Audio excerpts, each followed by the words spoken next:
আমি বীর বাংলার সেনাবাহিনীকে বলে দিচ্ছি, ভয় পাবেন না। কি আমেরিকা হোক, কি হিন্দুস্তান হোক, কি বার্মা হোক, আমার লাল সবুজের পতাকায় যেই তাকাবে, এদেশের ইসলামপন্থীরা তাদের চোখ বের করে ফেলবে।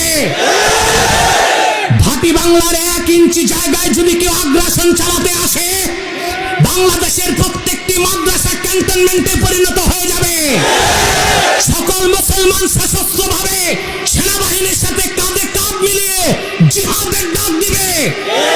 বার্মা তো তুচ্ছ, দিল্লি পর্যন্ত ইসলামের ঝান্ডা উড়িয়ে দেবার ক্ষমতা বাংলার মুসলমান রাখে। ইনশাআল্লাহ তা দেখাতেও পারবে ভবিষ্যতে। জিহাদের কথা শুনলেই কিছু মানুষের চুলকানি হয়।